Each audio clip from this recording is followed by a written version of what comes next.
Did you know, well, maybe you did, that people don't actually get derailed in life because of lack of IQ? They often get derailed because they have difficulty understanding their own emotions and those of other people, failed marriages, broken friendships, toxic workplaces, leaders who crumble under pressure. 9 times out of 10, the root cause, it's not no IQ, it's EQ. It's emotional intelligence. And once I realized this in my own life, everything changed. So let me ask you, when was the last time your emotions got the best of you, which brought out the worst in you? Because at that point, they took control and you were no longer in the driver's seat. What memory comes to mind? The truth. Emotional intelligence isn't about being nice. It's not about, oh, so soft and cuddly. And no, that's not what it's about at all. And it's not about pretending emotions don't exist because we can't get away from them. At its core, emotional intelligence is the ability to face the raw truth about what you feel without letting it control you. Think of it this way. Your emotions, and I've said this in other videos, your emotions are your personal messengers.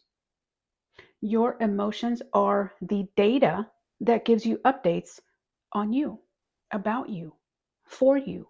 Anxiety can point to uncertainty. Anger can highlight issues with boundaries or lack of boundaries. Sadness signals loss or disconnection.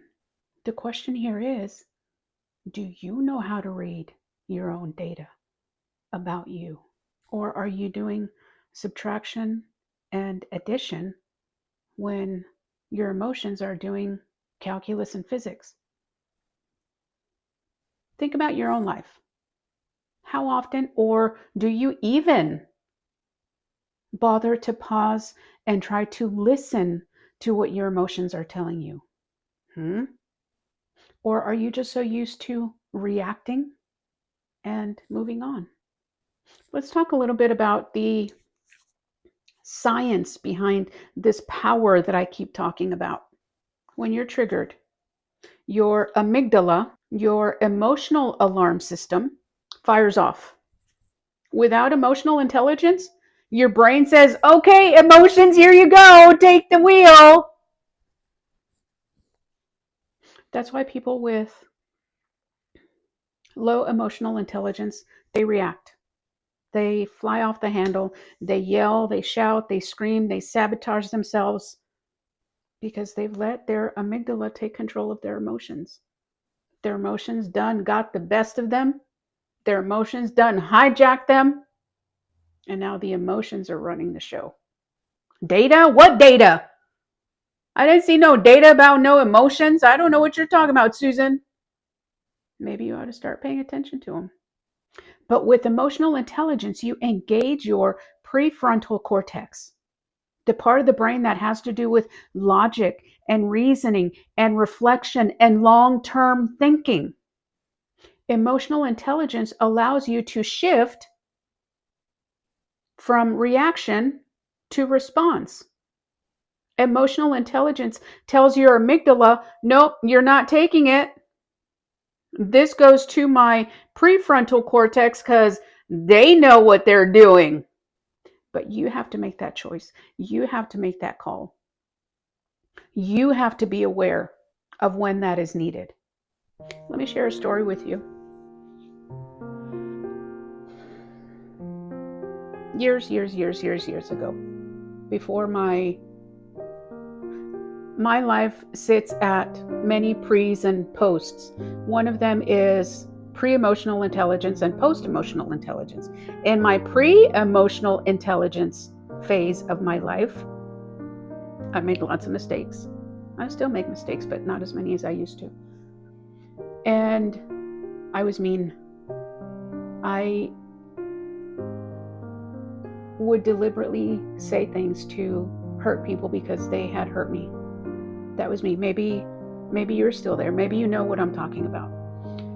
If you know what I'm talking about, do a thumbs up. But I used to intentionally try to hurt people as a defense.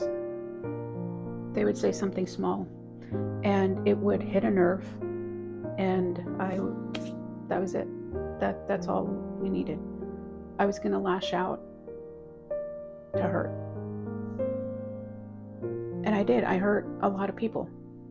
And man, I guess no amount of apologizing is ever going to really fix those. But I don't do that now because I know what it feels like to be hurt.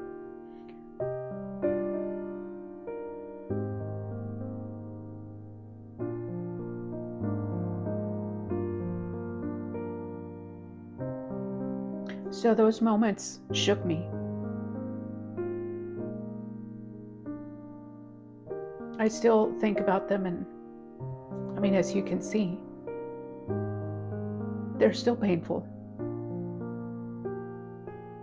Because I wish I hadn't done that to anybody, but that's already done. I can't change the past. But that is why I am very intentional on how I treat people post emotional intelligence. And that's why I'm very deliberate with my choice of words, my choice of action. It's because it doesn't feel good when you're hurting. Many of you probably know exactly what I'm talking about. It doesn't feel good. So when we know that we may do that to others, that's your empathy at work. You don't want to do that to them. Especially the people that you love, especially in your relationships with your spouse, your partner, your romantic interest, your family members, your kids, your relatives, your friends, your coworkers. You don't want to do that to them. So that shift, when I tell you that emotional intelligence changed my life, it did. And that shift, that was powerful. That is powerful. It was for me. It can be for you too. Because once you have the ability, when you start sensing those emotions in you, and you can pause, and you can identify it, and you can name it, and you can say it, that's when you start to take control of your emotions. You stop becoming a prisoner to your emotions, and you start becoming the author of your actions. You start controlling that narrative.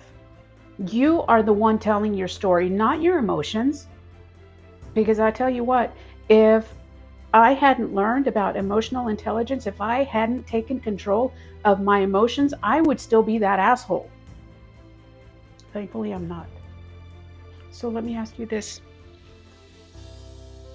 Is there someone in your life right now who deserves a version of you that responds instead of reacts? You probably already know who that is. So here's what I learned. Emotional intelligence didn't just change me. It changed everyone around me, because I was that ripple effect. I was the one who caused that ripple effect. Because pre-emotional intelligence Susan, she would leave a ripple effect and people would be in a bad mood after they interacted with her.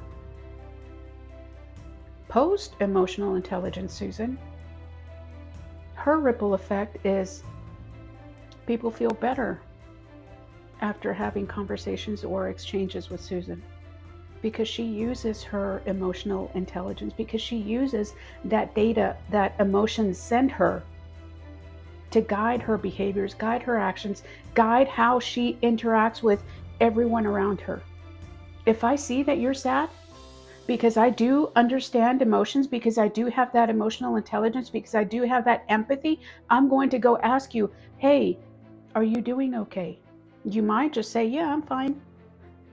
But I can almost guarantee if you're not fine, you're going to at least know that somebody has acknowledged you, that you've been seen. And that in itself, that can be worth everything. When you show up reactive, people are going to shut down. But when you show up aware, calm, and grounded, you create safety.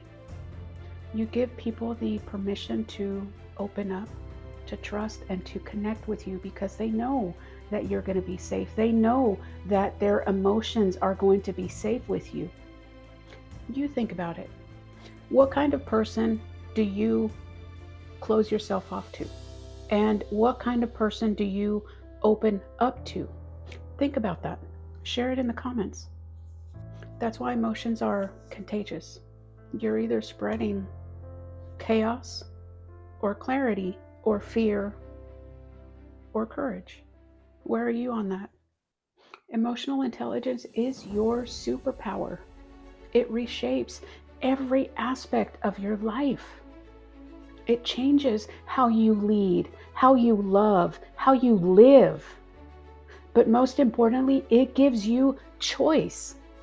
Choice in moments where most people feel powerless. Emotional intelligence doesn't erase the struggles, but it gives you the tools to face those struggles with clarity and with strength. So I'll close with this. Why is emotional intelligence so powerful? Because it's not just a skill.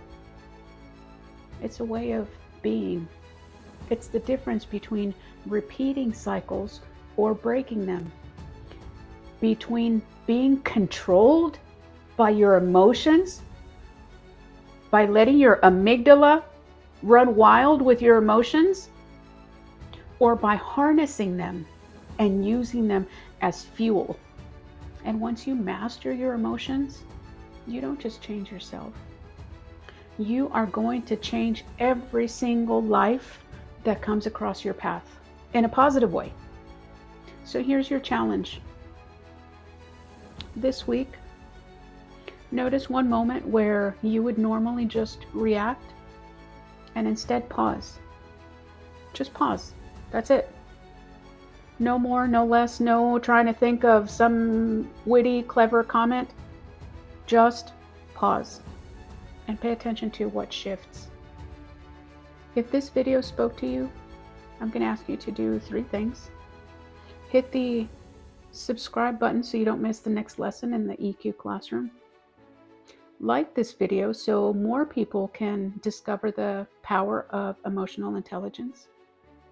And most importantly, drop a comment and tell me, what's the one area of emotional intelligence that you want to grow right now? Your comment might just inspire someone else to begin their journey, because it is a journey. Emotional intelligence might start with you, but emotional intelligence does not end with you. And remember to lead with heart and grow with purpose. I'll see you in the next class.